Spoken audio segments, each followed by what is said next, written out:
Welcome to Nirmala accountancy classes. मेरा नाम मिथिलेश सिंह है। आज हम लोग एक नया टॉपिक लेते हैं, financial statements analysis. Financial statements बनाना तो हम लोगों ने सीखा। अब फिनेंशियल स्टेटमेंट्स का एनालिसिस कैसे करते हैं ये सीखेंगे। इसके पहले पिछले क्लासेस में कुछ ओमिशन हो गए हैं या पूरी तरह कैमरा वहाँ तक नहीं पहुँचा है वीडियो के लिए, तो उसको हम लोग रेक्टिफाई कर लेते हैं। यहाँ रुपी छूट गया था तो इसको लिख देते हैं। फिर ये 41,40,000 स्पष्ट नहीं दिख रहा था जो अमाउंट यहाँ आया हुआ है। फिर इसमें भी ये ऊपर वाली चीज़ें स्पष्ट नहीं दिख रही थी, ये भी शायद नहीं दिख रहा था, तो इसको हम लोग देख लेते हैं। क्वेश्चन नंबर 5 है, प्रैक्टिकल प्रॉब्लम नंबर 3 है। इसके पहले क्या क्या था, ये प्रैक्टिकल प्रॉब्लम नंबर नहीं दिया हुआ है, ये 3 है। नेक्स्ट ये नहीं दिख रहा था स्पष्ट। ये हम लोगों ने एक ब्रेकअप लिया है 10 रुपीज़ के शेयर कैपिटल का, जिसमें 10% प्रीमियम है, तो +1 किया है। और फिर पेबल कैसे है, 2 रुपीज़ एप्लीकेशन पर है, 4 रुपीज़ अलॉटमेंट पर है, जिसमें 1 रुपी प्रीमियम का मिला हुआ है। तो ए और पी मैंने लिखा है, A for allotment, P for premium, और ये 5 रुपीज़ कॉल्ड अप नहीं हुआ। तो इसको मैंने समझाया था और मैं समझाने के समय बोला तो था, लेकिन ये शायद आप देख नहीं सके थे। तो यहाँ ये क्लियर हो गया। फिर ये फिगर स्पष्ट नहीं आपको आया था, तो यहाँ हम लोग 55,000 अलग से हम लोगों ने लिया है। ये इन दोनों का टोटल है। यहाँ सिंगल लाइन होगा, यहाँ डबल लाइन देने की ज़रूरत है, नीचे डबल लाइन होगा। और ये टोटल में हमारा ये आएगा, टोटल अमाउंट हमारा ये हुआ, ये हमारा ये हुआ।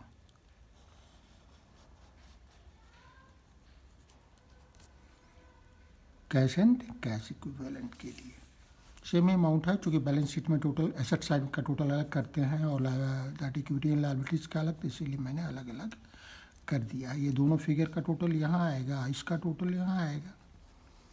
ये क्लियर है। फिर हम लोग आगे बढ़ते हैं। इसमें भी स्पष्ट रूप से ये 1 लाख नहीं दिखा था, जो दिखाना यहाँ ज़रूरी था। क्लियर है। ये शॉर्ट टर्म प्रोविजंस, जो यहाँ शॉर्ट टर्म प्रोविजंस है करंट लायबिलिटीज में, उसको अलग दिखाना ज़रूरी था। और ये भी नहीं दिख रहा था, schedule 3rd part 1 of this company act 2013। और यहाँ स्टेटमेंट में MENT छूट गया था, तो इसको भी हम लोगों ने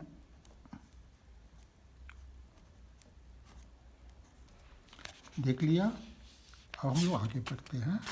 अच्छा, एक और है, इसमें 4 लाख शायद स्पष्ट नहीं दिख रहा था, और तो नहीं दिख रहा था, मैंने ध्यान दिया था। और इस तरह और कोई इसमें दिक्कत नहीं थी। अब हम लोग मुख्य मुद्दे पर आते हैं, फिनेंशियल स्टेटमेंट्स एनालिसिस।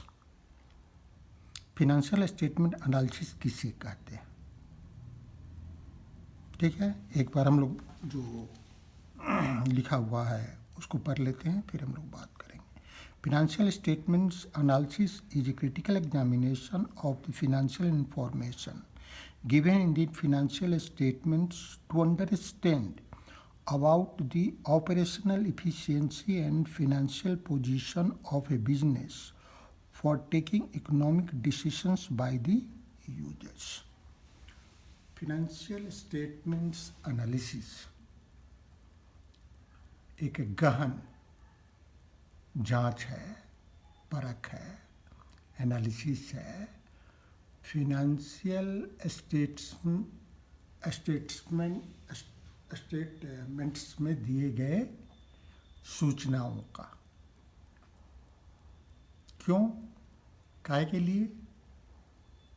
इसलिए ताकि जो फिनेंशियल स्टेटमेंट्स में दिए इंफॉर्मेशन के यूजर हैं वो उसको समझ सके अच्छी तरह, ताकि वो समझ सके अच्छी तरह कि बिजनेस का ऑपरेशनल इफिशिएंसी, काम धाम कैसा चल रहा है, और फिनेंशियल पोजीशन, उसकी आर्थिक स्थिति, उसका दैट फिनेंशियल पोजीशन, एसेट और लायबिलिटीज की स्थिति कैसी है। क्यों? उनको क्यों चाहिए ये सब? इसलिए चाहिए ताकि वो कोई इकोनॉमिक डिसीजन, आर्थिक दैट डिसीजन, निर्णय ले सके अपने हित में। सबको अधिकार है ये। मुझे उम्मीद है कि आप अच्छी तरह समझ गए होंगे कि फिनेंशियल स्टेटमेंट्स के एनालिसिस में फिनेंशियल स्टेटमेंट्स के इंफॉर्मेशन का एक सिस्टमेटिक ढंग से, प्रोसेस से के थ्रू एनालाइज किया जाता है ताकि बिजनेस कैसा कर रहा है और उसकी आर्थिक स्थिति कैसी है ये पता लगाया जा सके, ये जाना जा सके, और जो आवश्यक आर्थिक डिसीजन है, इकोनॉमिक डिसीजन है, उसको लिया जा सके। अब हम लोग बात कर रहे हैं टूल्स और techniques of financial statements analysis. Financial statement analysis के कौन कौन से टूल्स और टेक्निक है, मतलब कैसे कैसे किन किन उपायों से, माध्यम से, तरीके से फिनेंशियल एनालिसिस किया जाता है। सबसे पहले है कॉम्पैरेटिव स्टेटमेंट्स। कॉम्पैरेटिव स्टेटमेंट्स बना करके किया जा सकता है। अब कॉम्पैरेटिव स्टेटमेंट्स के बारे में हम लोग बात करेंगे आगे।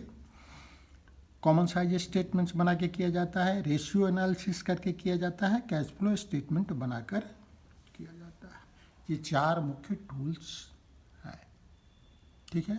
अब इन सब के बारे में डिटेल हम लोग कैश फ्लो स्टेटमेंट के बारे में पिछले वीडियोस में हम लोगों ने देख लिया है, उनके बारे में अभी देखेंगे। रेशियो एनालिसिस भी अभी देखेंगे।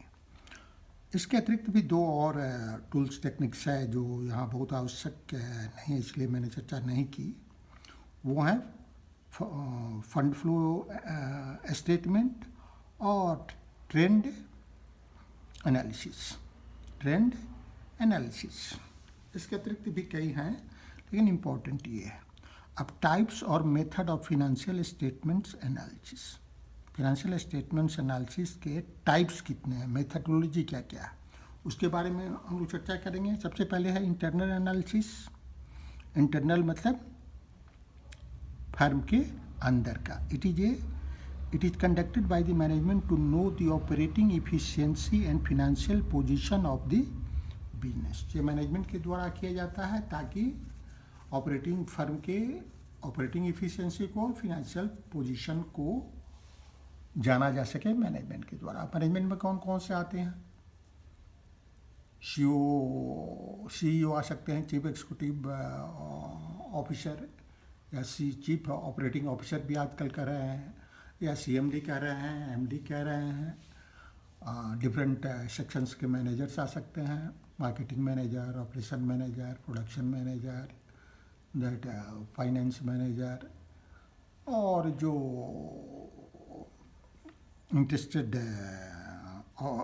एजेंसीज हैं उस ऑर्गेनाइजेशन के अंतर्गत, और जिनको हर तरह के डेटा की उपलब्धता है, वो इंटरनल एनालिसिस करते हैं। तो किस लिए करते हैं? ताकि फर्म के ऑपरेटिंग एफिशिएंसी का और फिनेंशियल पोजीशन का पता लगाया जा सके और ज़रूरत के अनुसार निर्णय किया जा सके। अब नेक्स्ट है एक्सटर्नल एनालिसिस। एक्सटर्नल एनालिसिस क्या है? इंटरनल आप समझते हैं, अगर भीतर के लोग हैं, मैनेजमेंट है, तो एक्सटर्नल का मतलब क्लियर है, बाहर के लोग हैं। तो यहाँ मैंने आउटसाइडर्स पर रेड से मार्क कर दिया है।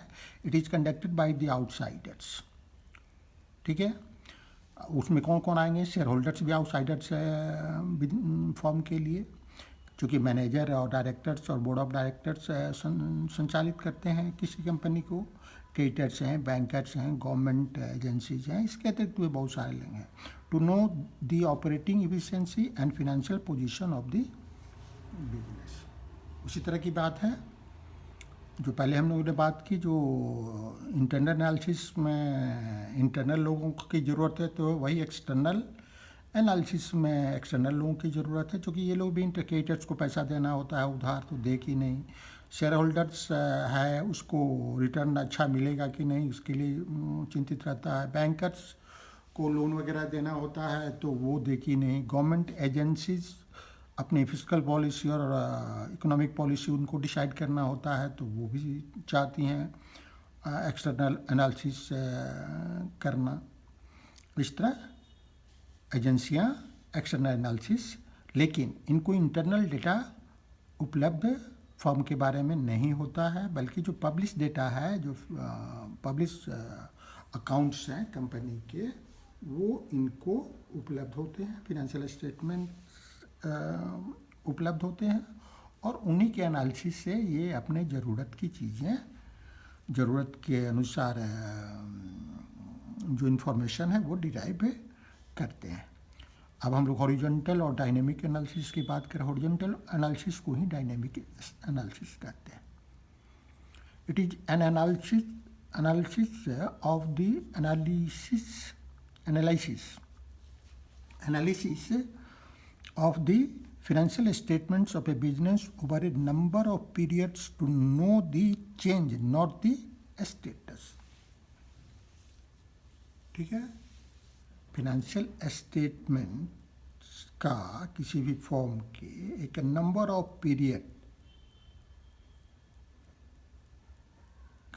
किसी भी फॉर्म के नंबर ऑफ पीरियड के फिनेंशियल स्टेटमेंट्स का एनालिसिस हॉरिजॉन्टल एनालिसिस या डायनेमिक एनालिसिस में किया जाता है over the period of time. ठीक है, अब इसमें जैसे कॉम्परेटिव स्टेटमेंट से इसमें महत्वपूर्ण है इसका एग्जांपल। कॉम्परेटिव स्टेटमेंट जो हम लोगों ने यहाँ बात की है, कॉम्परेटिव स्टेटमेंट्स, इनके द्वारा क्या किया जाता है? हॉरिजॉन्टल एनालिसिस किया जाता है। ठीक है, हम कंपेयर डिफरेंट ईयर के परफॉर्मेंस का डिफरेंट आइटम का कर सकते हैं। और हॉरिजॉन्टल और डायनेमिक एनालिसिस में वर्टिकल एनालिसिस क्या है? वर्टिकल एनालिसिस को हम लोग स्टैटिक एनालिसिस भी कहते हैं। यहाँ डायनेमिक कहते हैं तो इसको स्टैटिक एनालिसिस कहते हैं। It is an analysis of single set of financial statement to know the status not the change. इसमें एग्जांपल आता है common size statements, cash flow statement, etc।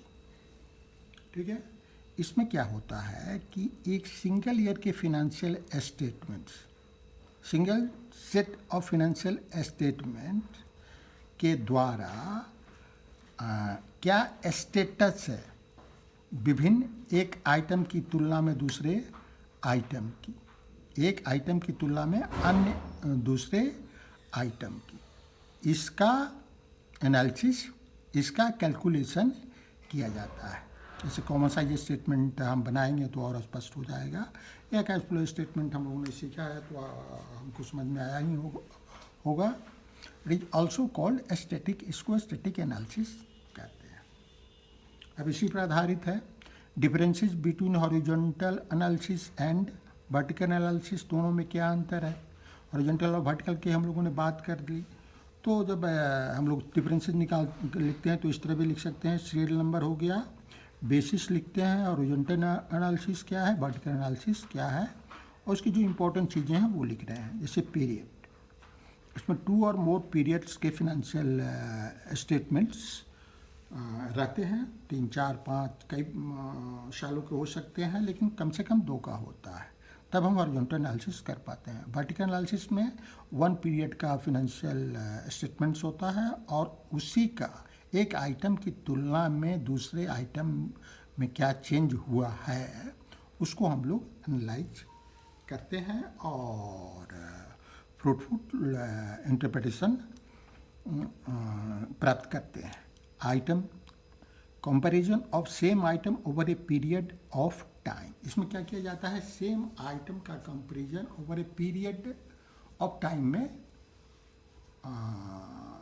किया जाता है। जैसे रेवेन्यू फ्रॉम ऑपरेशंस है तो 2 साल, 3 साल, 4 साल, 5 साल का रेवेन्यू फ्रॉम ऑपरेशंस को हम ले सकते हैं, ठीक है। Deals with different items of the same period, deals with different items of the same period, एक ही पीरियड के डिफरेंट आइटम्स के साथ इसमें एनालिसिस किया जाता है, उसके साथ उसका संबंध देखा जाता है। जैसे टोटल रेवेन्यू का that cost of goods produced या कॉस्ट ऑफ मटेरियल कंज्यूम से क्या ये है रिलेशन है, या टोटल रेवेन्यू का दैट एम्प्लॉइज बेनिफिट से क्या है, या फिनेंशियल कॉस्ट से क्या रिलेशन है, ये सब हम लोग इसमें देखते हैं। आगे हम लोग जब पढ़ेंगे दैट कॉमन साइज, इसको कॉमन साइज स्टेटमेंट इसका उदाहरण है। तो कॉमन साइज जब स्टेटमेंट जस्ट इसके अगले क्लास में पढ़ेंगे तो बनाना सीखेंगे तो उसको देखेंगे। नेक्स्ट है utility, time series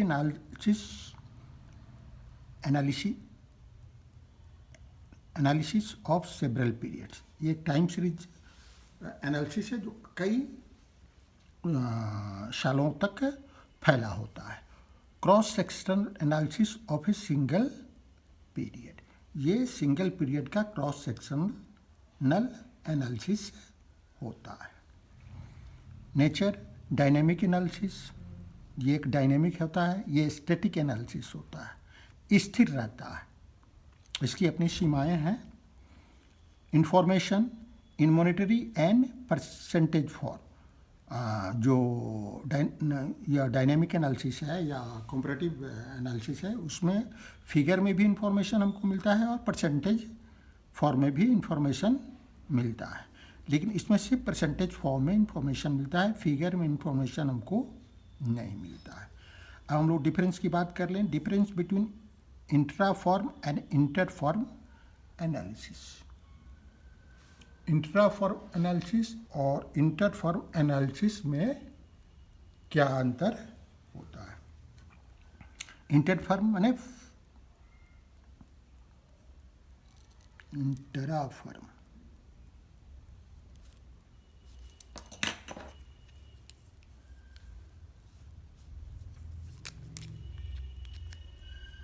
INTRA,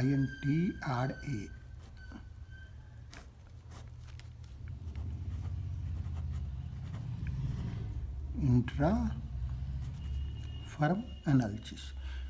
It analyzes different financial variables of a single firm over a period of time to make comparison. It is also called time series analysis or trend analysis. एक ही firm के विभिन्न सालों के financial variables का जब comparison किया जाता है तो इसको हम लोग intra firm INTRA intra firm analysis कहते हैं। इसको टाइम सीरीज एनालिसिस भी कहते हैं या ट्रेंड एनालिसिस भी कहते हैं, ठीक है।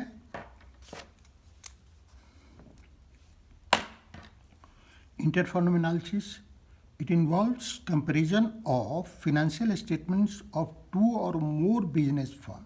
इसमें एक फर्म का दैट फाइनेंशियल स्टेटमेंट नहीं होता, 2 या 2 से अधिक फर्म का हो सकता है इसमें।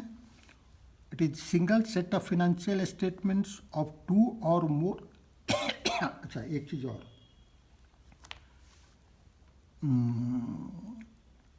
ये एक दूसरी चीज़ है। इसमें मुख्य बात है इंटर फर्म एनालिसिस में दो या दो से अधिक फर्मों के फिनेंशियल स्टेटमेंट्स के डेटा के बीच में रिलेशन एस्टेब्लिश किया जाता है। एक और है चीज़ cross sectional analysis. If single set of financial statement of two और मोर फर्म्स आर कंपेयर्ड, एक ही सेट, क्लियर है, एक ही सेट मतलब डिफरेंट ईयर्स का नहीं, एक ही ईयर का अगर डिफरेंट लेकिन कंपनी का अगर फिनेंशियल स्टेटमेंट को एनालाइज किया जाता है तो इसको क्रॉस सेक्शनल एनालिसिस कहते हैं। क्लियर है। अब हम लोग बात करेंगे process of financial statements analysis. कैसे हम लोग ये प्रोसेस करते हैं। रीअरेंजमेंट ऑफ फिनेंशियल डेटा, पहले फिनेंशियल डेटा को रीअरेंज करते हैं। अब क्वेश्चन में या जो कहीं से इंफॉर्मेशन होता है वो हमको एक करेक्ट फॉर्मेट में नहीं मिलता है। हम जानते हैं कि कंपनी का जब हम फिनेंशियल स्टेटमेंट्स का एनालिसिस करते हैं तो कंपनी का जो statement of profit and loss है और दैट वो statement of profit and loss या बैलेंस शीट है वो बनाया जाता है कैसे, schedule 3 part 1 and 2 of the companies act 2013 के अनुसार। तो मान लीजिए कि उस फॉर्मेट में अगर डेटा हमको उपलब्ध नहीं है तो उसको सबसे पहले हम रीअरेंज करेंगे। क्लियर है। आप कंपैरिजन ऑफ डेटा, तब डेटा को कंपेयर करेंगे, फिर एनालाइज करेंगे जो हमको चाहिए, एब्सोल्यूट फिगर चाहिए, एब्सोल्यूट फिगर निकालेंगे, अगर परसेंटेज चाहिए परसेंटेज निकालेंगे, फिर इंटरप्रेट करेंगे क्या इसका मतलब है, क्या हो रहा है, क्या स्थिति है फॉर्म की, फॉर्म कैसा कर रहा है, फर्म का फाइनेंशियल पोजीशन क्या है। तो ये प्रोसेस में बस 4 ये तरीके हैं। अब हम वो बात करेंगे objectives of financial statements analysis. कौन कौन से ऑब्जेक्टिव्स हैं। पहला ऑब्जेक्टिव है to know the earning capacity. Company की अर्निंग कैपेसिटी कैसे है, भविष्य में कंपनी कितना अर्न करेगी या अर्न नहीं करेगी, ये सब जानना फाइनेंशियल स्टेटमेंट्स के एनालिसिस से संभव है। To know the solvency position, company का सॉल्वेंसी जो बैलेंस शीट है, बैलेंस शीट में एसेट्स और लायबिलिटीज का नेचर दिया रहता है, उसका या दैट नेचर दिया रहता है, उसका अमाउंट दिया रहता है। तो हम आसानी से ये पता लगा सकते हैं कि एनालिसिस के द्वारा कि कंपनी की लॉन्ग टर्म सॉल्वेंसी और शॉर्ट टर्म सॉल्वेंसी क्या है। लॉन्ग टर्म सॉल्वेंसी का मतलब है कि लंबे अवधि में कंपनी अपने लायबिलिटी को पूरा कर पाएगी कि नहीं ठीक से, और उसी तरह शॉर्ट टर्म में वो अपनी लायबिलिटी का पेमेंट कर पाएगी कि नहीं। To know the managerial efficiency, management कैसा काम कर रहा है, मैनेजर को लोगों की क्या कैपेसिटी है, हमारे कॉस्ट ऑफ मटेरियल कंज्यूम तो नहीं बढ़ रहा है, एम्प्लॉई बेनिफिट तो नहीं बढ़ रहा है, फिनेंशियल कॉस्ट तो नहीं बढ़ रहा है, प्रोविजंस तो हमको बहुत सारे नहीं करने पड़ रहे हैं, या अदर जो चीज़ें हैं, अदर एक्सपेंसेस है वो तो ज़्यादा नहीं करने पड़ रहे हैं। तो ये हम लोगों को पता चल जाता है। हमारे इन्वेंट्री का स्टॉक बहुत ज़्यादा तो नहीं रह रहा है। तो ये मैनेजरियल इफ़िशियंसी को बताता है। To make intra form comparison, intra firm comparison भी इसके द्वारा संभव होता है। इंट्रा फर्म मतलब एक फर्म के भीतर के डेटा के जो कंपेरिजन है वो संभव होता है। To make inter firm comparison, inter firm comparison भी इससे संभव होता है, दो या दो से अधिक फर्मों के डेटा का बीच का comparison. To facilitate making of budgets, financial statements analysis से जो हम इंटरप्रिटेशन करते हैं तो और कंक्लूजन निकालते हैं, तो उससे बजट बनाने में भी हमको सुविधा होती है। To know the financial strength, इससे कंपनी के स्ट्रेंथ मतलब उसे क्या एक्चुअली शक्ति है, वो अपने लायबिलिटी को ठीक से पे ऑफ करेगा, अपने शेयर होल्डर्स को अच्छा रिटर्न देगा, अपने कस्टमर को कम से कम कीमत पर चीज़ें मुहैया करा सकेगा। ये जो स्ट्रेंथ है किसी फर्म के, उसका पता इसके द्वारा किया जा सकता है। To know the interest and dividend payment capability, it firm अपना जो इंटरेस्ट है, लॉन्ग टर्म लोन लिया है, उसको पेमेंट कर पाएगा कि नहीं, या शेयर होल्डर्स को डिविडेंड पर्याप्त मात्रा में दे पाएगा कि नहीं, वो शेयर होल्डर्स का वेल्थ इंक्रीज करेगा कि नहीं, ये फिनेंशियल स्टेटमेंट्स के एनालिसिस से पता चलता है। अब हम लोग बात करते हैं significance of financial statement analysis, किन के लिए सिग्निफिकेंट है। बहुत सारे इसमें पार्टी जाते हैं, फॉर मैनेजमेंट के लिए सिग्निफिकेंट है। क्यों? मैनेजमेंट फिनेंशियल स्टेटमेंट के एनालिसिस से आवश्यक इन्फॉर्मेशन प्राप्त करता है और अकॉर्डिंगली अपने एक्टिविटी में को लागू करता है, एश्योर करता है या रीअरेंज करता है। उसी तरह for share holders and potential investor, share holders के लिए भी ये सिग्निफिकेंट है। शेयर होल्डर अपने रिटर्न को देख करके उस फर्म में बने रहता है या उससे निकलने की कोशिश करता है। उसी तरह पोटेंशियल इन्वेस्टर जो है वो भी डिसाइड कर सकता है कि उस कंपनी का शेयर खरीदना चाहिए, नहीं खरीदना चाहिए, उसमें इन्वेस्ट करना चाहिए, नहीं इन्वेस्ट करना चाहिए।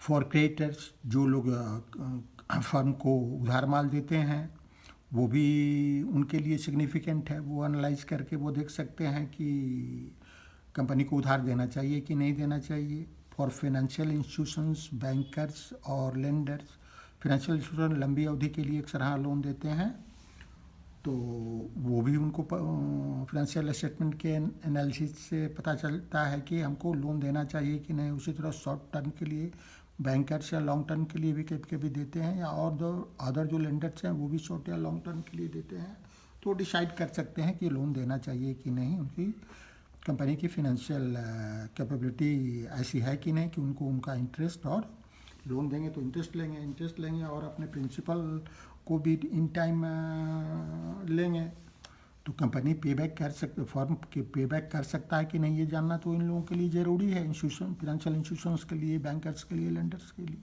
तभी लोन देंगे तो उनके लिए भी सिग्निफिकेंट है। फॉर गवर्नमेंट भी अपनी fiscal policy, economic policy, budget बनाती है, तो वो फिनेंशियल स्टेटमेंट्स के एनालिसिस से अपने लिए आवश्यक इन्फॉर्मेशन इकट्ठा कर सकती है। फॉर टैक्स अथॉरिटीज को कंपनी से फॉर्म से टैक्स वसूलना है, तो फिनेंशियल स्टेटमेंट के एनालिसिस से ही वो तय कर पाती है कि टैक्स अपना कंपनी ठीक से पे कर रही है कि नहीं पे कर रही है, और जो कैलकुलेशन है वो सही है या नहीं है। फॉर रेगुलेटरी अथॉरिटी, इसके अतिरिक्त जितनी रेगुलेटरी जैसे सेबी वगैरह है या अदर रेगुलेटरी अथॉरिटी है जो कंपनी लॉ बोर्ड है या डिपार्टमेंट ऑफ कंपनी अफेयर्स है, तो ये रेगुलेटरी अथॉरिटी भी फिनेंशियल स्टेटमेंट के एनालिसिस से इनको फ़ायदा होता है। फॉर एनालिस्ट, बहुत सारे एनालिस्ट होते हैं जो जैसे ये जो जैसे मूडी है या इकरा है या जो और एजेंसीज हैं, वो फर्म के फाइनेंशियल स्टेटमेंट्स का एनालिसिस करती रहती हैं, रिसर्चर्स भी होते हैं और रिसर्च करते रहते हैं। अदर लोग जो इंटरेस्टेड हैं वो उन लोगों को इससे फ़ायदा होता है। Limitation of financial statements analysis. Financial statements के इतने फ़ायदा तो मैंने गिना दिया, इतने ऑब्जेक्टिव्स के बारे में मैंने बात कर दी, लेकिन इसका लिमिटेशन भी है। इनकम्प्लीट इंफॉर्मेशंस, इसमें जो इन्फॉर्मेशन दिए जाते हैं वो बिल्कुल कंप्लीट नहीं होते हैं, बहुत सी चीज़ें इसमें छुपाई भी जा सकती हैं। सेकेंड है डिफरेंट अकाउंटिंग पॉलिसी। डिफरेंट, हम यहाँ कंपेयर कर रहे हैं डिफरेंट कंपनी का, लेकिन बहुत बार ऐसा होता है कि एक कंपनी एक अकाउंटिंग पॉलिसी फॉलो करती है, दूसरी कंपनी दूसरी सेम चीज़ के सेम आइटम के बारे में दूसरी अकाउंटिंग पॉलिसी फॉलो करती है, या एक ही company different period of time में डिफरेंट अकाउंटिंग पॉलिसी फॉलो करती है। तो डिफरेंट अकाउंटिंग पॉलिसीज़ के चलते भी ये इसका लिमिटेशन है। फिनेंशियल स्टेटमेंट्स एनालिसिस का lack of qualitative analysis. Financial statements analysis में क्वालिटेटिव एनालिसिस नहीं होता है, सिर्फ क्वांटिटेटिव एनालिसिस होता है। कितने रुपए पैसे का चेंज हुआ ये दिखाया जाता है, लेकिन कंपनी में विभिन्न कंपनियों का मैनेजमेंट कैसा है, उसके वर्कफोर्स कैसे हैं, उसकी प्लांट एंड मशीनरी कैसी है, उसके लोकेशन कैसा है, स्ट्रेटजिक लोकेशन कैसा है उसका, इन सब चीज़ों का एनालिसिस फिनेंशियल स्टेटमेंट्स के द्वारा नहीं हो पाता है।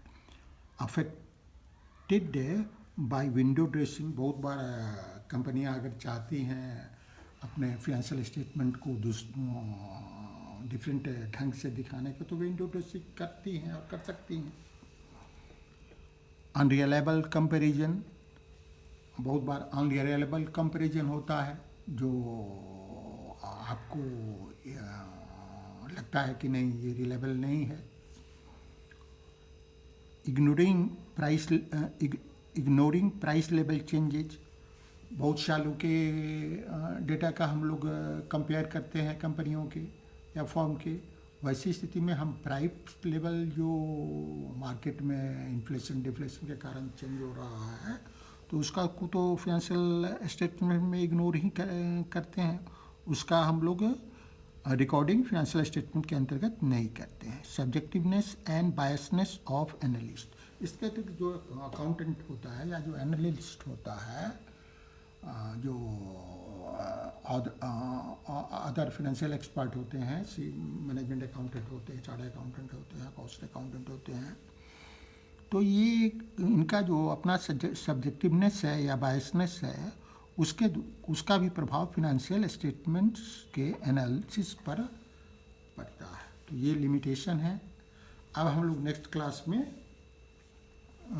इसके दो जो इम्पोर्टेंट टूल्स हैं, that is comparative analysis and common size analysis, उसकी चर्चा करेंगे। और इसके बाद रेशियो एनालिसिस की चर्चा करेंगे। कैश फ्लो स्टेटमेंट हम लोगों ने ऑलरेडी कर लिया है। Thank you, see you again.